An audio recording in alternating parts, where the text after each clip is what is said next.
college swimming, like I love the camaraderie of it, but it stresses me out. It gives me like swimming short course and swimming stuff like I'm not like I don't feel confident, and it hurts my confidence for like my long course swimming. And so I was like, I'm gonna do what makes me happy in this sport, and I'm gonna go pursue my dream, which is to be an Olympian. I've always wanted to be a pro swimmer, and I think the time is now to pursue that.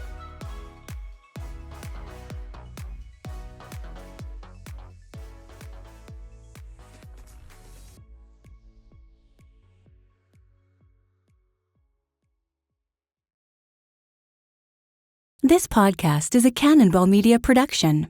Welcome to Unfiltered Waters. I'm Missy Franklin. And I'm Katie Hoff.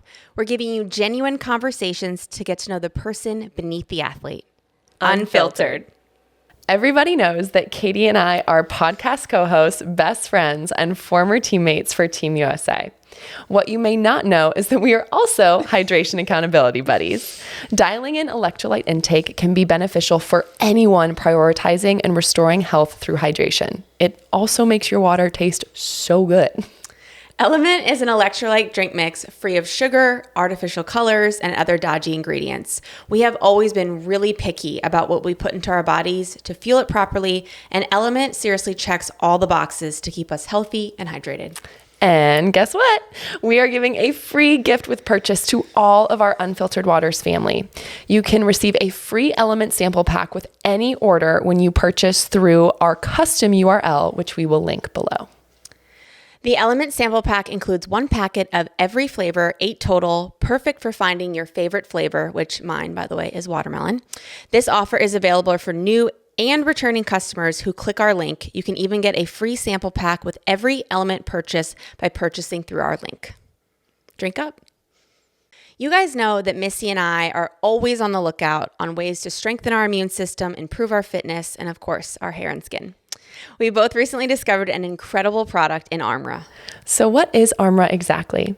Armra is a proprietary concentrate of bovine colostrum that harnesses over 400 functional nutrients to strengthen your immune barriers and fuel cellular health for a host of research-backed benefits. The biggest benefit for me has been strengthening my immune system. I am constantly on a plane and on the road, and it's helped so much. And for me, I dealt with so much postpartum hair loss after having my daughter. Armra has helped so much in terms of getting my hair back to being healthy and strong.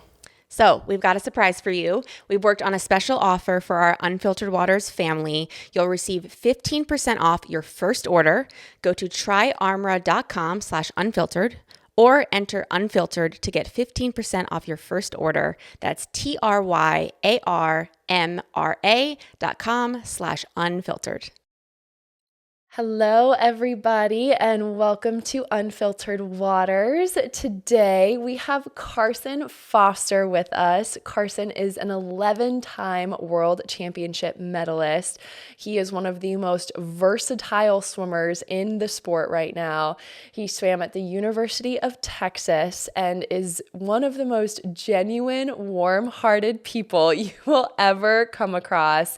We had such an incredible conversation with him today, talking about his self-worth, how it is entwined into his swimming career, the things that he has really been working on himself, the highs, the lows of the sport that he has experienced and what he does in those times, the importance of family, friends, and teammates throughout his career as his support system, his beautiful and wonderful fiancée Meredith, his faith, and so much more. This was such an incredible conversation. His vulnerability and strength moved Katie and I so much, and we know it will do the same for you. So without further ado, here is Carson Foster. We're just so excited to chat with you. Obviously, I think part of why we have loved starting this podcast is getting to know athletes that are in other generations. So I feel like, you and I don't think I've had a conversation face to face, but obviously dream recovery athlete, 400 IMer. And so we're just excited to, chat with you and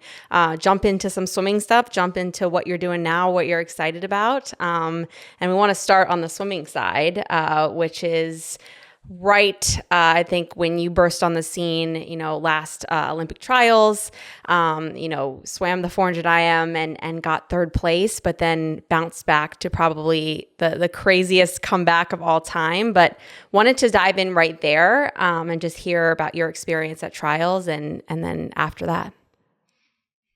Awesome. Yeah. It was truly like a roller coaster of, honestly, even still to this past summer, of 2 years. Yeah.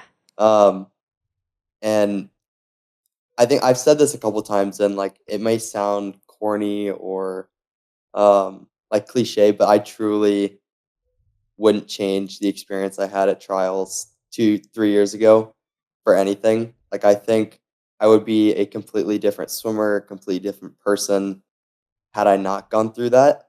And at the time, it was one of those things where I was like, how can this happen? Yeah. Like, how did I train so well? How did I, my tune-ups were so good. I did everything right throughout the year. I make so many sacrifices, and like I knew I was good enough to make it. But I just didn't understand like why things were happening the way they were. And so leaving that meet, I think I was definitely very discouraged. Didn't want anything to do with swimming. And it was like my first real setback in swimming, or the first real time I had faced like adversity. I've been very blessed with no injuries and to this point, and no real setbacks other than that. Um, and so that's kind of when, I got hit in the face with like, why am I even swimming? Like, why do I swim? Because swimming at this point, like if I'm swimming every time to, satisfy like my self-worth, or because I felt truly really bad about myself when I left that meet. Yeah. And so I was like, I don't know if this is that fun. Like if my swimming career is going to be like this, and because it's like realistically there are going to be ups and downs, and so that's what kind of set me to like, why am I swimming? How do I deal with this? How do I deal with like balancing my self-worth and my performance? And it's something that I'm still trying to figure out today. Have I gotten better at it? Yes, much, much better. And I've had a lot of people in my life to help me with that. But that was kind of the moment where my perspective on swimming changed. Yeah. And which led to like this last year, 2022, which was probably my best year ever in swimming, where I was like going into everything like bright-eyed, like no expectation for making the team, was very content with like whatever happens is what's planned to happen. And I was very content with that, and had a great summer. And then this past year was probably one of the most unenjoyable seasons I've ever had, because I was back to that, I had a really good summer, and now all these expectations are back on me that I have to do it again. Or like if I don't do it again, then I'm back to square one. And so it has truly been like a roller coaster. And then this fall has been so much fun and so great for me, because I've like worked on. This sounds like another like cliche. Like I've worked on myself a lot in terms of like, how am I going to? I have a contract through 2028, so I'm locked into swimming, and I'm very lucky to be locked into swimming for another 5 years. That's amazing. And how do I go through 5 more years of this without like my self-worth going like this? Yeah, every the season. entire 5 years. And so it's been a very, very good fall, and I just feel I'm in a very good state right now, where I feel very fortunate that all of that has happened, because all that stuff, all the things I'm learning from that are going to go far past swimming. It's so true. And thank you so much for your honesty in that, because I Yes. feel like, there's this misconception that, you have a disappointment, it's hard, but then you figure it out and you learn and then you move on. And then you're great. healed. It's like, oh no, that's not how this works. And you do not have to worry at all about being cliche with us about working on yourself, because we're like the two people I know the most that are like, do the work on yourself. Yeah. And it's so important. And I think that it's really important for everyone listening to hear that as well, that healing and growing is not linear. I mean, we're going to continue to be handed things that we are not expecting. We're going to be continue to be handed change and transition and disappointment along with success and good things as well. And so being able to just work through it all and have grace with yourself as you're going through it is so important. And it brings me so much joy to hear that you're in a good place right now and that this fall has been so awesome for you. And, you know, going back to that summer, hearing you talk about it, I think your 400 IM at nationals, just months after, not even after trials, you going that 408 and a time that would have been a gold medal in Tokyo.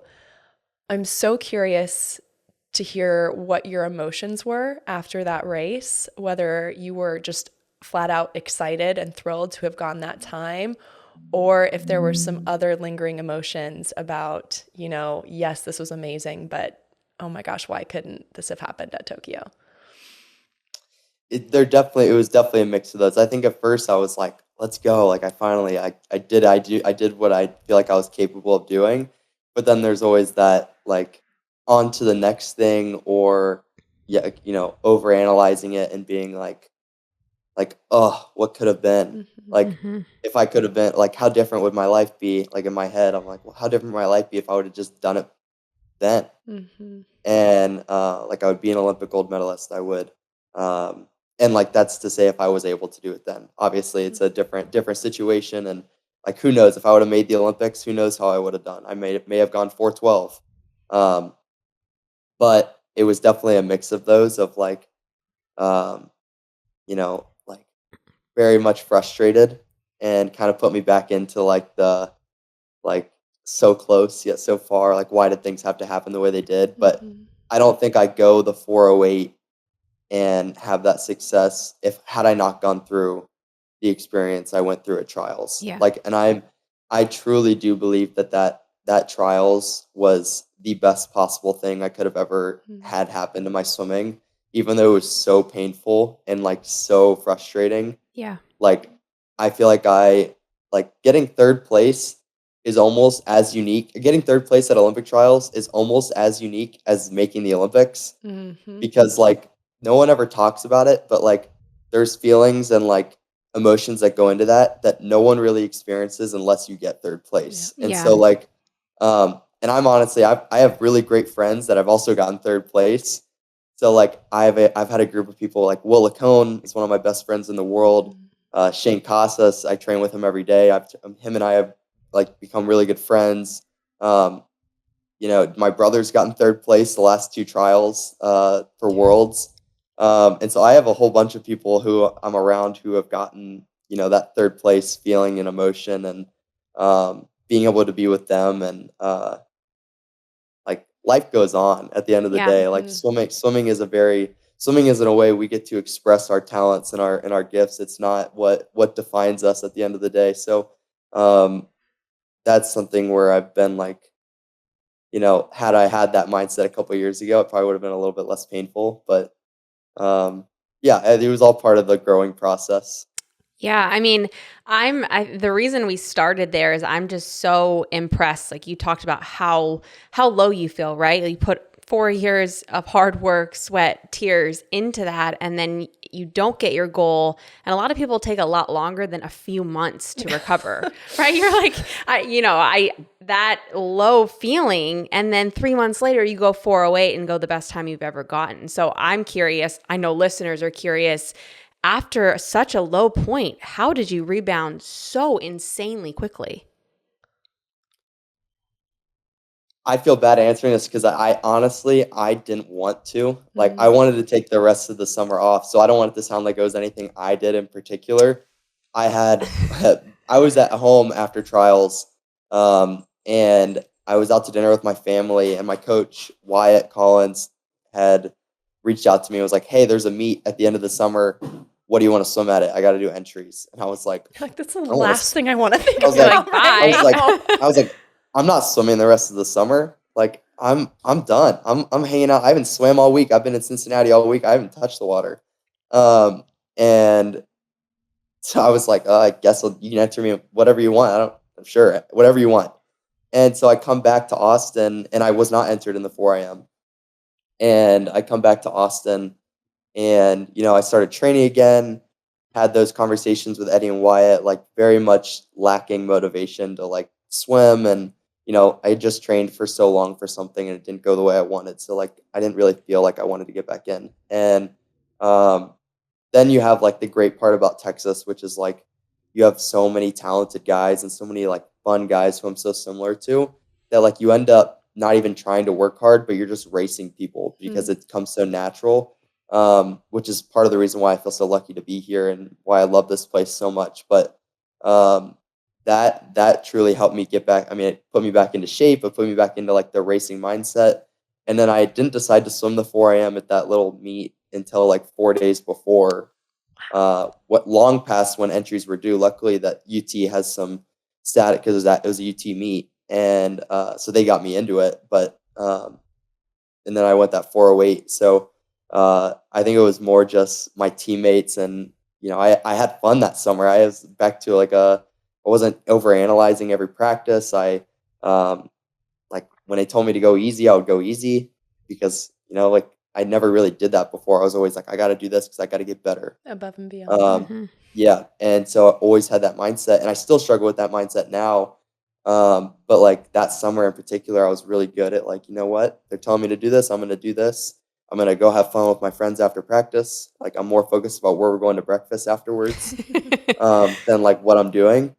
And that gave me, it almost overcompensated for like the lack of balance that I had pretty much my entire swimming career to that point, where I was so motivated and so goal driven that there was no time or energy for anything else. I love that so much. And to your credit, Carson, you did do something. You showed up. Yeah. And there's a lot of people that in that situation wouldn't have shown up. And that was ultimately, at the end of the day, all you needed to do. And I think that in and of itself is so encouraging to people. Like even at, some of your hardest moments when you are feeling so discouraged and so down, you never know what's going to happen if you just keep showing up. Yep. And you were just the perfect example of that. And I love hearing about how much fun you're having at Texas. And for those that don't know, my husband also swam at Texas. So I know very much about the camaraderie of the team and how special of a place it is. And would just love to hear about your experience. You and I have something very similar in common. We both swam 2 years collegiately before turning professional. So we'll definitely talk about Texas still, but I'd love to hear a little bit about that decision for you. What went into, the 2 years collegiate, turning professional, but then also any change that happened after you turned professional that was maybe expected or unexpected. Yes, awesome. Yeah, and it's so cool. Didn't even think about that. We had the same sort of plan, or not that it was planned out when I went to college, but same journey almost in that sense. But yeah, that was a super hard decision for me. And because like I said before, like there's nothing I've been more grateful for in the sport, or a few things I've been more grateful for in the sport than like my time at Texas and like my time on the team and all the memories and the people and my teammates and everything that has come from that. And so it was really hard to say like, okay, I felt very selfish. That's why it was very hard, because I'm making this decision because I know I'm where like my talents are, or where I'm best at in the sport, and it may not be directly tied to the collegiate format, and leading into an Olympic year, and like how I truly love swimming and I want this to be my job, because I'm very passionate about it. And so it's like, okay, what's in my best self-interest is to go pro. But then like I feel like even now, like I feel icky saying like what's in my best self-interest, because like the whole part of college swimming is that you're doing everything for the team. But then like you go back and it's like, all right, I'm truly passionate about swimming, college swimming. Like I love the camaraderie of it, but it stresses me out. It gives me like swimming short course and swimming stuff like I'm not like I don't feel confident, and it hurts my confidence for like my long course swimming. And so I was like, I'm going to do what makes me happy in the sport, and I'm going to go pursue my dream, which is to be an Olympian, I've always wanted to be a pro swimmer. And I think the time is now to pursue that. And I was so nervous to tell the coaches. I like called my parents on the way to practice on the day I was going to tell them. And like, I almost was like, you know what, I'll do it a different day, but I did it. And they could not have been more gracious with That's like me awesome. telling them. And they were excited for me. They were like, I think with everything like you have in front of you, this is a no-brainer, and we're happy to be able to help. Eddie's only question was, "Are you going to finish your degree?" Of And I course. am. Of course. And so that was a very big weight lifted off my shoulders, and then telling the team was another hard part as well. And they were all very like understanding and accepting, and they're still my best friends. I still train with them. Um, and then it led to like the differences. Really, nothing was truly different at practice. I still train with them. I still have the same coaches. I still have the same weight coach. Um, but there was a difference this summer that I didn't really expect. It's like once I got to like, and it didn't really start until right before trials, world trials, and then worlds. Was I put so much more pressure on myself. For I had never ever swam with money being the focus. Mm-hmm. And now that it was like, I have this contract, and I know numbers, and if I go this certain place, and I get this. And so it's like you start thinking like, okay, so if I like want to be where I want to be financially, I have to do this in the swimming, like in the meet. And that can be extremely hard, and like can weigh on you a lot.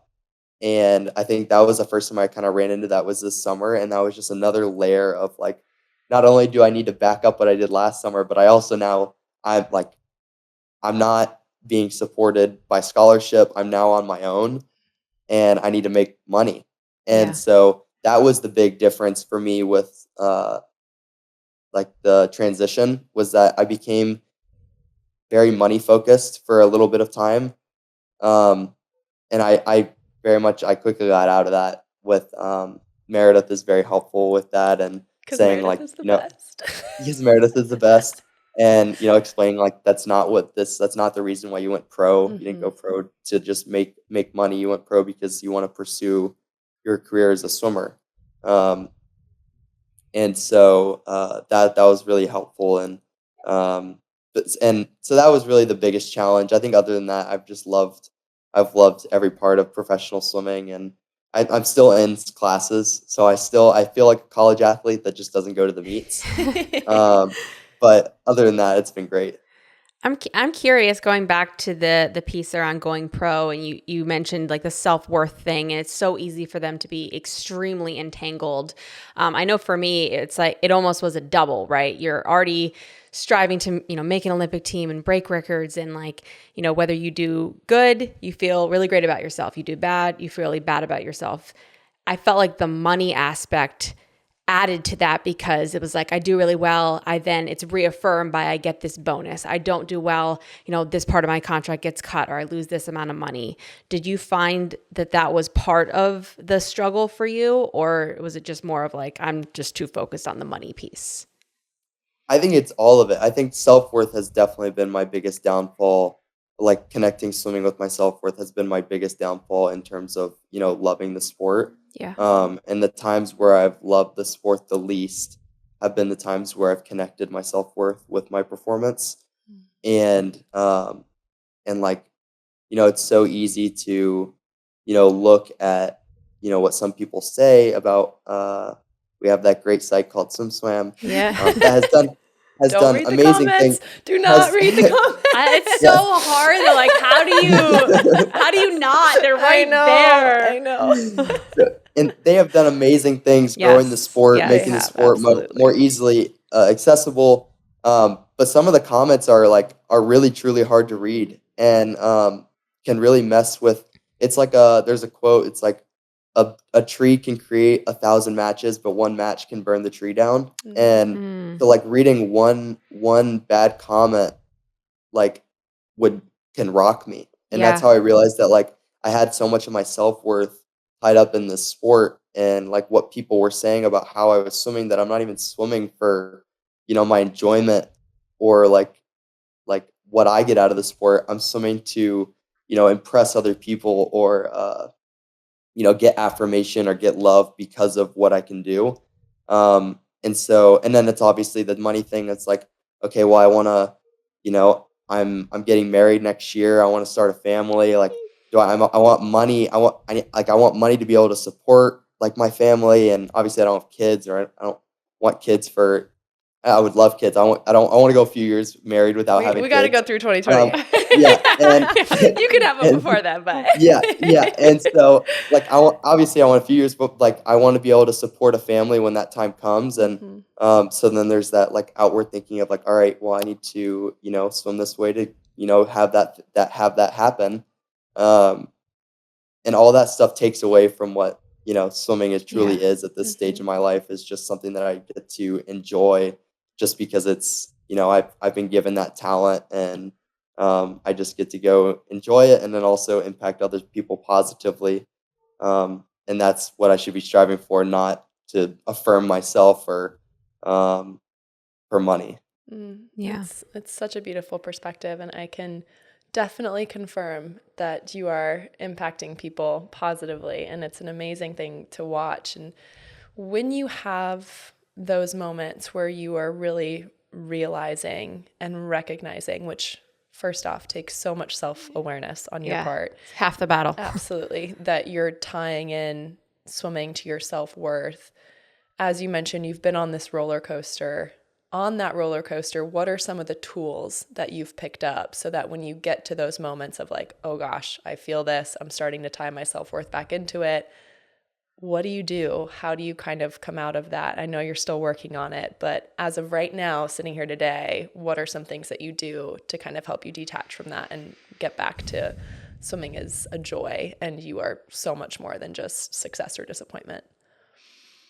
There's definitely a couple things. I mean, first, I have a very good and awesome support system. I have Meredith, who is my fiance, and who I've been with since I was 15, and probably no one in the world that knows me the way she knows me, so I can truly say anything to her with no judgment. And she's there to kind of like speak truth back into me on, what I'm feeling sometimes is accurate, isn't accurate. And that's been a true blessing to, have her in Austin full time. She went to South Carolina, so she's now living in Austin, and we don't have to do distance anymore. So that's been awesome. Amazing. I have other mentors. I've had mentors that I've had since I was a teenager, and then some that I've picked up and in college, just utilizing them. And then everything kind of tying back to, after Olympic trials is kind of when I started pursuing my faith and like understanding how that ties into, not it ties into my sport and like how to deal with success or disappointments, and how, I wasn't given the gift of swimming, which a large part of why I've been successful is because I believe I work my butt off, but a lot of it's God-given talent that like I did nothing to deserve. Like I've been good at swimming since I was really young, back when I didn't even work hard. And so I still have that drive, and I have the hard work to go along with it, but a lot of it I did nothing really to deserve. And so it's understanding that, I wasn't given that to affirm myself or get approval from others. I was, given it so I can enjoy it, and I can enjoy the feeling of like walking out of Olympic trials next year in a football stadium full of people, getting to do what I like doing, like competing, and people getting to cheer for me and watch me, and then like being able to like impact people like you guys. Like I'm sure there's countless amount of people who dressed up as you guys for Halloween. And so like having like that type of impact on people, on like the way that you guys did, I'm sure on young girls, and still do, being able to like, like I want to be like them, and have that type of impact is what like I want to be able to do. And so that takes the pressure off of like, like I have to do this so that people respect me, or I have to do this so that this person cares about me, or this person will talk to me, or, the coach will think I'm validated more and that I'm worth their time. Because those are all things that I've struggled with of like, maybe if I go this time, especially for like getting recruited, I think too, it's like if I can go this time, this coach will think I'm more important. And yeah, that's been the theme of this fall for me. It's like unattaching my self-worth, and like these things that I'm saying right now, I'm not the best at remembering when times get hard. When times get hard, I still have trouble, coming back. So I don't want to sound like I got it all figured out, but no, it's listen, just kind of like I feel like I've gotten a good framework for when stuff doesn't go bad or when stuff goes bad. Yeah, that framework is so important. Yeah, I mean, I think the thing that I keep is going off my head as you're talking, like you talk about impact, like you saying these things and being this real about it makes the most impact of all time. Like I think growing up, like, you look at these athletes and you idolize them, like the Olympians. And I always thought like, well, they can't be nervous or they can't, take a bad swim super hard or, like you're being... They don't even have bad swims. They don't have bad swims. They only have good swims. Yeah. Like just the fact that you're saying even, I actually don't hear a lot of people, they talk about, yeah, I struggled with this. But the fact that you're like, no, like I'm saying, I feel the same. Like I'm saying all these things and I know to do them. But then when like, stuff really hits the fan, like it's really hard to remember to do these things. And I think the thing that you led with, right, is Meredith and your trust tree of people that are going to back you no matter what.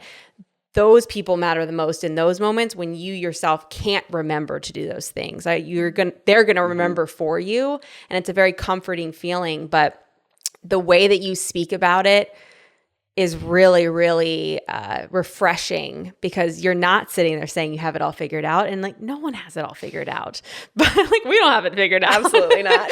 But that to me is the beauty of it, right? Is like, no one has it figured out. And the more you admit that, the more we make this a conversation, I think the better it is and the less isolated you feel because then we're all leaning on each other. And that's how you get through things and keep the enjoyment piece of it. Amen. And I remember the first Halloween that I had a little girl come to our door dressed as me. And I have to say, it felt better than a gold medal. Yeah. Like honest to goodness. Yes. Like when you see that. And so just your perspective on everything is, it's in such a good place. And I know that it's been a lot of work to get there. And I know that it's still going to ebb and flow. But as Katie said, that support system for all of us is so important. I know your family means so much to you. I'd love to talk about your relationship with your brother a little bit too, who's an unbelievable swimmer in and of himself, Jake, who's had a great summer as well, also swam at the University of Texas. So I would love to hear, I want to hear about like growing up, like both of you, like were you both really good at swimming from an early age? Are you guys competitive with one another? And how much did Jake going to Texas impact your decision to go there as well? And what was it like being there together? Sleep is the foundation to performance and longevity. It is either enhancing your performance or holding you back from your highest potential. Dream Recovery is committed to just that, helping people sleep as well as possible so they can conquer the day. Dream Recovery believes in the power of evidence-based solutions to optimize sleep and recovery. Yes, and everyone deserves to feel their best, and that starts with a great night's sleep. So many of our own Unfiltered Waters guests use Dream Recovery's sleep mask and mouth tape, including Carson Foster and Michael Andrew, and they swear by how much it has helped their sleep and performance in the pool. Visit dreamrecovery.io to have your best sleep ever. Use code UNFILTERED for 30% off your entire order and 50% off your first month of Dream Tape. Sweet dreams. Cannonball Media is a full-service podcast production company. They cover it all. From building out a studio to launching your first episode, Unfiltered Waters would not have been possible without them. We are so thankful for Cannonball Media's support, and a special shout out to our producer, Evan. Without this amazing support, knowledge, and experience, truly, as Katie said, this podcast would not be possible. They have helped us from day one when we came to them with the idea. Evan flew out, got our studio together for us, taught us how to use all the equipment, which was no small task. And Cannonball has truly been there for us every single step of the way. And they allow us to put our best foot forward in video quality, editing, and podcast production. Yes. And are you interested in starting your own podcast? It's so fun. We highly recommend it. Please visit cannonballmedia.co to learn more. I love talking about my brother. I love talking about my family just because I have the best family. We're all very close, and yeah, I'm very excited to go home for Thanksgiving because I get to see them. So I get very excited to talk about them. But yeah, Jake and I didn't swim until like my mom or my sister swam first. So my sister's a year older than Jake, and she always had swim practice. And so Jake and I had to come along and like just watch. And we did summer swimming at that time, but we weren't on like the club team yet. And then eventually my mom just put us in club as well, just because like we were just sitting there watching her. And so Jake and I got to join, and Jake and I were in the same group most of our lives. I think there was only one season I've ever had, aside from when I was in high school and he was in college, that we weren't in the same group with the same coach. So that's been amazing. And just like, I've always had someone to kind of chase, and like someone that's always there as like a comfort, where like I'm never alone when I'm at practice because I have my brother, especially an older brother. And you know, I grew up until again he left for college. We shared a room. We had we had bunk beds until Jake got too big, and my parents got worried about the bunk bed breaking. So then we just separated them. So we got brothers when they break. Yeah, that's what they were. And I had the bottom bunk, so I was gonna get crushed. But he's him and along with Hannah have been my best friends, and two people that I've just like genuinely loved hanging out with. And it's just easy to be around them. Like it's not like I never have to try or like feel like I need to keep the conversation going. It's like the best type of people that I can be around are the people where I can have silence and it's not awkward. And that's truly what it's like being with like Jake or Hannah or Meredith. It's like I just very comfortable with them. So, but yeah, growing up, he was always, it's like the older siblings. They're always better than you in terms of like you always want to try and beat them. And I always raced them a lot because we were always in the same age group, like 9, 10, 11, 12. I was always 11, he was 12, or 13 and 14.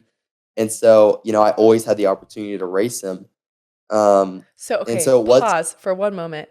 Your Hannah is 1 year older than, so are you each 1 year apart? So I'm 24 months younger than Hannah. Oh my gosh. Bless your mom. Mother is a saint. A saint. Okay, I'm so sorry. This is where my mind goes now that I'm a mom. You're like, you would already have a second. And I would, I think, be like getting close to pregnant. Oh my gosh. Okay, I'm so sorry to interrupt. Please continue. Your mother is a saint. So Jake is 11 months younger than Hannah, and then I'm 13 months younger than Jake. Oh, your father is a saint too. I should say that as well. Both of your parents are. That's incredible. But I mean, to how close you guys are, that's just wonderful. That definitely had an impact on why we were so close. Yeah. But then also it caused a lot of competitiveness. Like there were a lot of nights where we would come home from practice all three arguing. Yeah. And it wasn't like we'd be teaming up. It was I was arguing with Hannah and Jake. And like separate arguments and like simultaneously. So it's like that did come with like some drawbacks, but with Jake, because obviously I didn't ever race Hannah, but like with Jake there was like a certain level of competitiveness, especially when we started becoming pretty equal in terms of like our times, which happened around like 14, 15. And it's also like around the time where I started getting a lot more attention. I qualified for Olympic trials and I was 14, and that I kind of made a major jump in terms of like the level of competitiveness in the country when I was 15. And that's when I kind of in some events passed Jake and got a little bit faster than him. And I know that like that can be hard, especially as an older brother. And I never really understood it, like, because I was so focused on myself. I was like, this is awesome. Like, I'm getting all my goals. But then I kind of overlooked the fact of, like, it can be hard for like a younger brother to get a lot of the attention when Jake is an incredible swimmer in his own, like on his own. And but like I never noticed that until I got a little older and became a little bit more self-aware.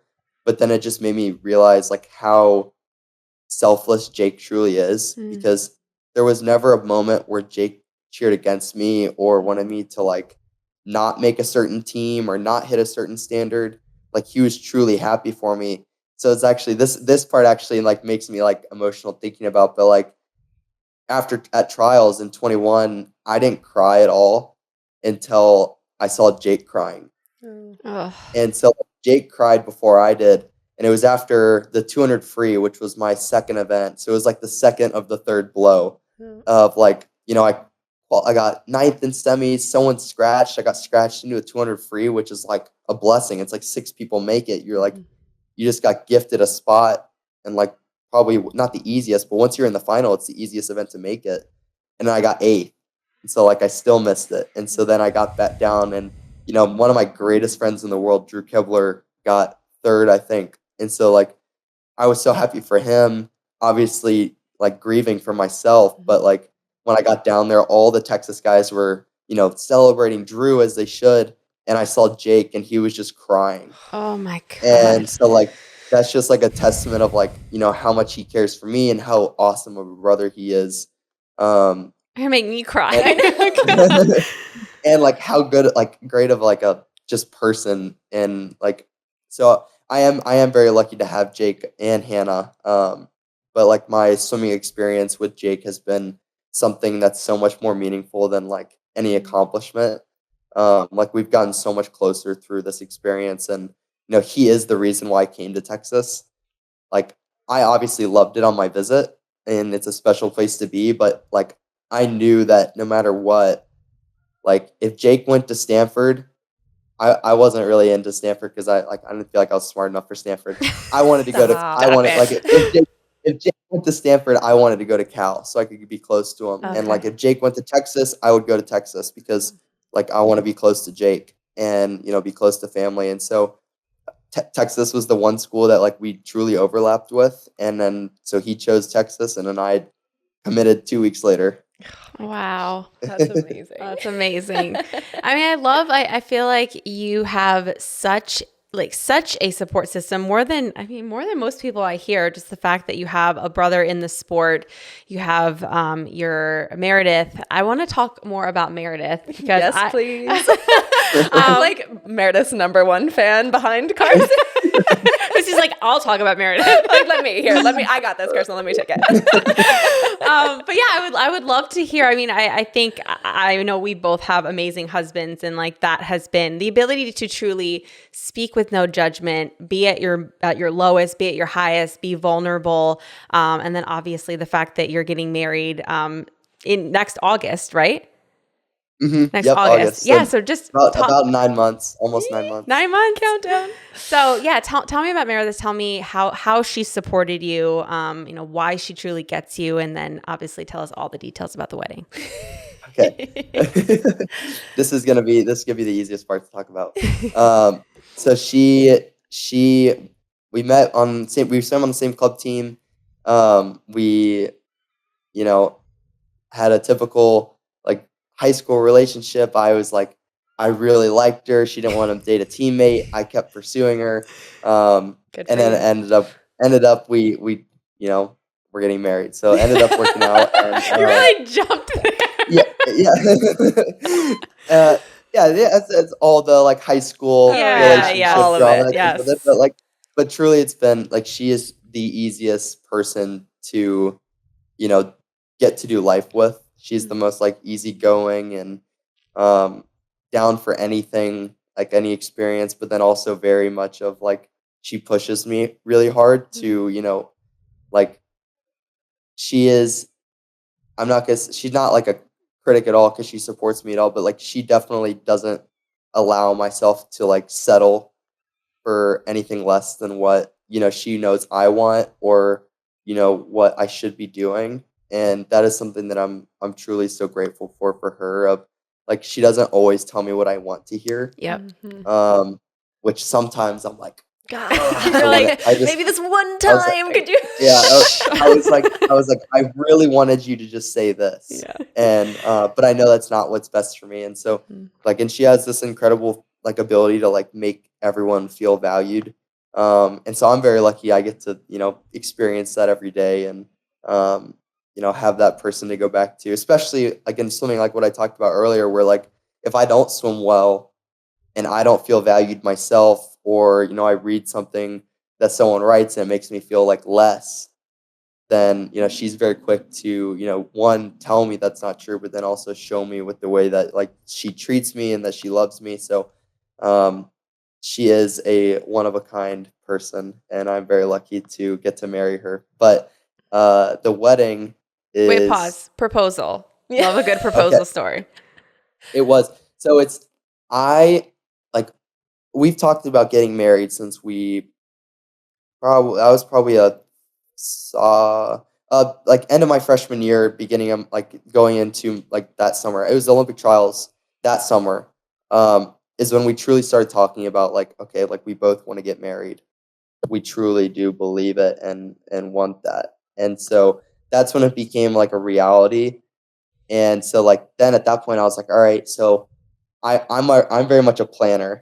And so I'm like, okay, like we won't be living in the same city until, she's done with her degree and she can get a job in Austin, because I'll still be swimming, and which I'm very grateful for. That was a huge sacrifice in her. She uprooted her whole life to be able to move down so I can keep pursuing my dream, which, I don't ignore, and I'm very thankful for. Which is just another example of why she's the best. But she so I was like, you know what, in 2024, I'll be done with college and she'll be down here, so then we can get married. And so I started planning. This is all back in like 2021. Um and I was like, but like, like that's a specific time frame, because the swim season will start, and August is the best time to get married, because it's already a built-in time where I'll have off swimming, and we'll be able to fully enjoy the wedding and then go on a honeymoon and all of that. So then I start thinking of like, okay, there's this time frame that we need to hit. And so then I started like, we got engaged super early, so 2 years early. So like we got engaged in August of 2022. We're getting married August 2024, and that was partly because I wanted to make sure everything was perfect with the engagement, and that like we wanted it. She wanted it to be in Cincinnati because we wanted family to be able to be there, and then no holidays was one of the requests, and She's like, there's already and then going on. Are you both? Are you both planners? Who's more of a planner? You or Meredith? I'm more of a long-term planner. She's more of a short-term Perfect. planner. Got it. That may Nice. it may flip though. We are both planners, but we are never planners when at the same time, which is kind of That's funny. good. It's like some things that I don't feel like I need a plan, she wants a plan for, and things that she doesn't think we need a plan, I'm like always trying to plan. That saves And a lot so of conflict in your marriage. yeah. You guys are set. But then, anyway, that was a long lead up to like I took her down to the banks of Cincinnati, which is by like the river and the bridges, and I set it up where her roommates from college, one of them is a photographer, and if I flew her there so that she could take photos, and then the other roommates came for the weekend, and I secretly picked them up from the airport the morning of the proposal. And then it ended up being a really great night. My whole family was in town. Actually, my sister wasn't in town, but her whole family was in town. And so it ended up being and then we got the place that we wanted to get married. We booked it like 3 days later. So that was great as well. Planners. You nailed that. That's love. I'm like such a sucker for proposal stories. So I had to know. Are you getting married in Cincinnati? Yes. Awesome. Yep. We're getting married. It's a beautiful venue. And we both went to college in two different cities. Mhm. So but like the overlap is Cincinnati. It's where like both of our families live. And so it just made sense that everyone from our two sides of college get to go and experience like our side of home as well. Like Cincinnati is not like a popular travel destination. So like a lot of my friends have never been to Cincinnati. So it's kind of something fun to where they'll get to see where I grew up, and just have a fun weekend That's amazing. with everyone. Yeah. Oh, Carson, we're so excited for both you and Meredith, Yeah. and just wish you absolutely nothing but the best. Like Katie said, I feel like we're both so fortunate to just have unbelievable support systems in our partners, and marriage is incredible. And you guys are going to absolutely love it. We'll get into our final questions. The one thing I'm curious about, I know you said you're going to be finished up with school next year and that you're taking classes now. What are you getting your degree in? Communication and leadership. Amazing. So when I've always wanted to be a coach after swimming. Okay. And so like going into it, I was like, in high school, I will admit, like I was not very into the school side of things. I like, if I could have just gone to college and swam, I would have done that. And so I was like, you know what, like I don't need a finance degree. I don't need a a science degree because I want to be a coach, and I've wanted to do that since I was so young. Just like I've been blessed with so many amazing coaches, and it's like the impact that they've had on me, and I want to be able to do that with you know others future swimmers, but then also like I love the science behind coach or like behind swimming, and like figuring out how to get people to go faster. I love that part of swimming for myself. So being able it's been a very, very fun degree, and um yeah, I'm excited about it, but I'm also very excited to be done with school. I hear you. Totally normal. All right, yeah. So we have 3 questions that we ask all of our guests. So the first one is, what is a moment or memory within your swimming career so far that has given you the most joy? Oh. um I think I feel bad because it feels wrong to not to have like this answer not include Hannah as well, because she's like the third of the trio. So like Third she's always musketeer. yeah, exactly. And so like she's always involved in like a lot of our best moments. But like in swimming specifically, just because I've gotten more experiences with Jake, it would be going last year at Short Course Worlds. Jake got invited for the 4 a.m. and we got to be in the same world championship final. Wow. That's So like 2 people representing the whole country, and it happened to be me and my brother. And so that was really cool, and something that like I didn't feel like I wasn't even focused on the race because I was just like, this is so cool. And we get to do that, and so like that'll be, and my dad got to be there to watch it. So wow. that was probably the coolest, most joyful moment I've gotten out of swimming. Oh, that is so special. love I can't that. even imagine what that must have felt like. All right, Hannah might be able to make an appearance here too. But our next question is, what is a moment or a memory outside of the swimming space that has brought you the most joy? Specific moment, I would say general moment. Anytime I'm around my family, like for holidays, I very much I have a greater sense of appreciation for going home now that I'm in college, and being able to just hang out in like the mundane, like movie nights or calm nights where we're not doing much. That I used to be like in high school. I'm like, I want to go hang out with my friends, but now it's very much nice to like go home. But specific moment ever that I've just experienced the most joy. Wow, that is really hard to like pinpoint it to Oh yeah. like pinpoint it. But I would say I went to the beach this year with Meredith and her family, and that was the first time I've gone on vacation with her family. But then just being able to like be on a vacation, which I haven't had in like a non-swimming environment in like forever, and so being able to like just wake up and walk to the beach, and be there with Meredith and like be able to turn my brain off fully from swimming, was probably the most like joyful weekend I've ever had. I love hearing that.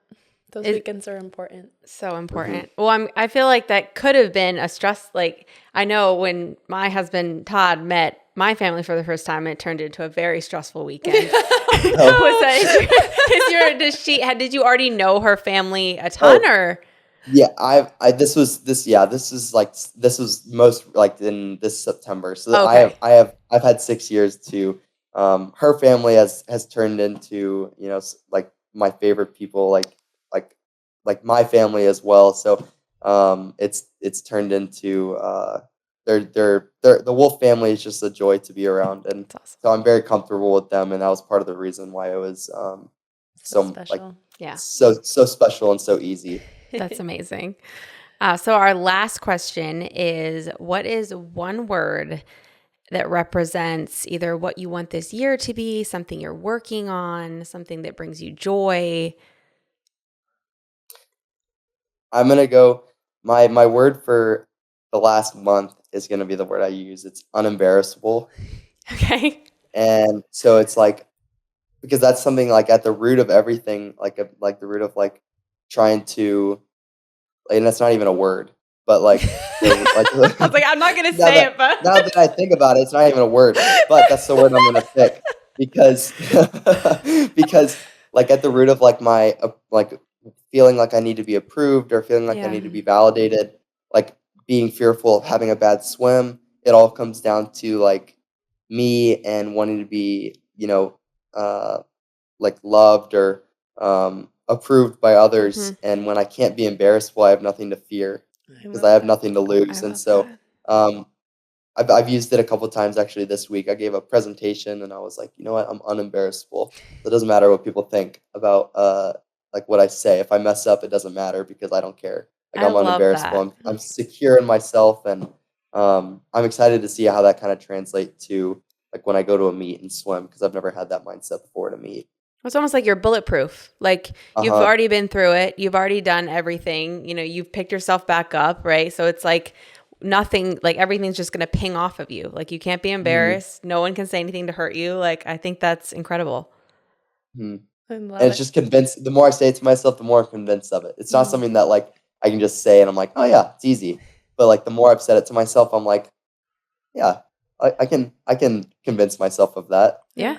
Becomes more of like a habit, a habitual way of Uh-huh. thinking. It takes time, but Yeah. like you said, the more that you do it. Oh, Carson, this has been such a joy. We are So so much grateful for you and for your time. And please give Meredith and your family and her family our absolute best. And we know that this is a big year coming up, and we are just sending you all of our love from Nashville. We are cheering so hard for you from here and wish you nothing but the best. And thank you so much for your honesty and vulnerability and your time and sharing your experiences and stories with us today. Well, thank you for having me on because this has been a lot of fun. Aw, thank you. We're very, very, very grateful.